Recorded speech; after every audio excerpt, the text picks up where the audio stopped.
इसके लिए भारत की सभी सरकारों ने ईमानदारी से प्रयास भी किए हैं।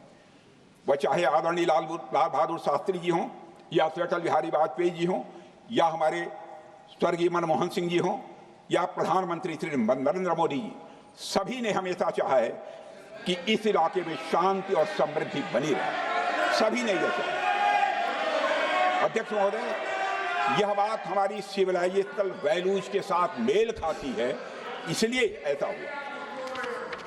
अध्यक्ष महोदय,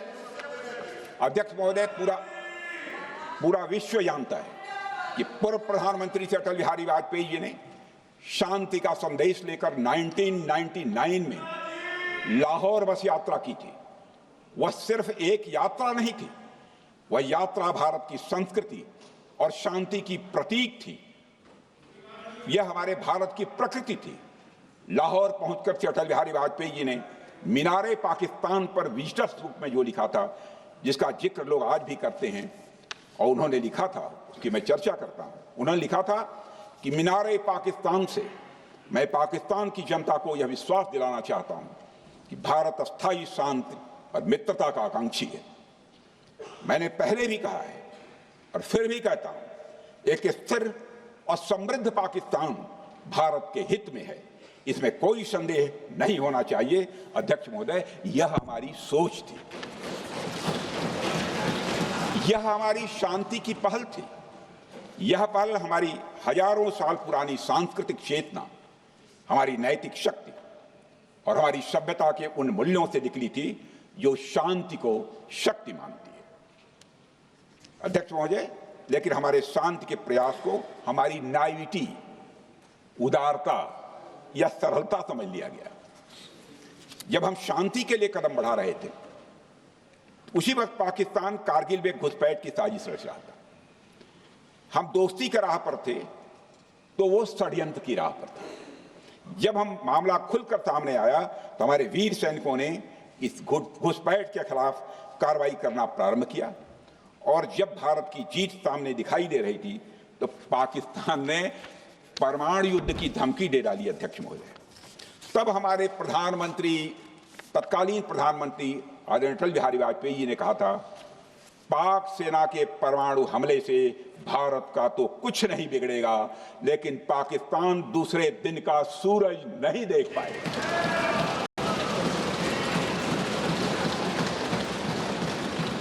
यानी अटल जी जो शांति का पैगाम लेकर गए, वही अटल जी शक्ति का भी परिचय देने में तनिक भी नहीं हिचके। यही है भारत। अध्यक्ष महोदय, यह सामर्थ्य का उद्घोष था। यह एक स्पष्ट संदेश था कि भारत शांति चाहता है, लेकिन अगर कोई हमारी संप्रभुता को चुनौती देगा तो उसका जवाब भी उतनी ही दृढ़ता से दिया जाएगा। अध्यक्ष महोदय, 2015 में जब हमारे प्रधानमंत्री मोदी जी ने लाहौर जाकर नवाज शरीफ से तो जम्मू कश्मीर में सेना को बड़ी कामयाबी मिली। बड़ी खबर इस वक्त आपको बता रहे हैं, ऑपरेशन महादेव में 3 आतंकी ढेर हुए हैं। आतंकियों से भारी मात्रा में ग्रेनेड बरामद हुआ है। बड़ी खबर आपको बता रहे हैं, मारे गए आतंकी पहलगाम हमले से जुड़े हो सकते हैं। ऑपरेशन महादेव चलाया गया और 3 आतंकी ढेर हो गए हैं। बड़ी खबर इस वक्त आपको बता रहे हैं, और साथ ही साथ जानकारी ये भी मिल रही है कि जम्मू कश्मीर में सेना को ये बड़ी कामयाबी मिली है। 3 आतंकी ढेर हुए हैं।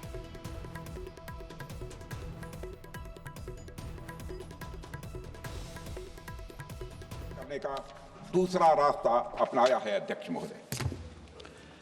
महोदय, अब हमारे प्रधानमंत्री श्री नरेंद्र मोदी जी और हमारी सरकार का स्टैंड बिल्कुल क्लियर है कि टेररिज्म और टॉक्स ये दोनों साथ नहीं चल सकते, क्योंकि सभ्य मुल्कों के बीच बातचीत होती है। अध्यक्ष महोदय, लोकतांत्रिक देशों में बातचीत होती है, पर एक ऐसा देश जिसके वजूद में लोकतंत्र का एक कतरा भी न हो और सिर्फ रिलीजियस फैनेटिसिज्म, टेररिज्म और हेट्रेड अगेंस्ट इंडिया हो, उसके साथ संवाद किसी भी सूरत में नहीं किया जा सकता। क्योंकि टेररिज्म की भाषा जो अध्यक्ष महोदय होती है, वह खून, डर और नफरत है, संवाद नहीं। गोलियों की आवाज में संवाद की आवाज दब जाती है। जहां खून बहता है वहां बातचीत की गुंजाइश अध्यक्ष महोदय नहीं बचती। अध्यक्ष महोदय, पाकिस्तान की वर्तमान स्थिति अब जग जाहिर है। जिस देश ने आतंक को अपनी विदेश नीति का औजार बना लिया, वह अंततः अपने ही जाल में फंस जाता है। पाकिस्तान की नीति और चरित्र को लेकर कोई भ्रम नहीं रहना चाहिए। यह एक ऐसा देश है जो वैश्विक आतंकवाद की नर्सरी है और उन्होंने इसको अपनी स्टेट पॉलिसी का भी एक आधार बनाया हुआ है।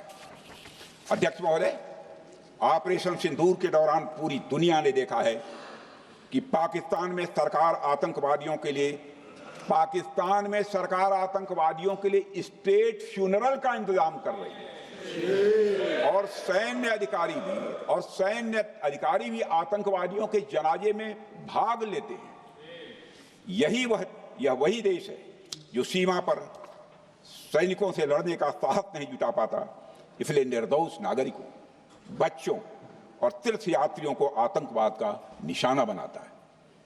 पाकिस्तान की सेना और आईएसआई आतंकवाद को एक प्रॉक्सी वार के रूप में अध्यक्ष महोदय इस्तेमाल करती हैं और उसके सहारे वे भारत को डिस्टेबलाइज करने का सपना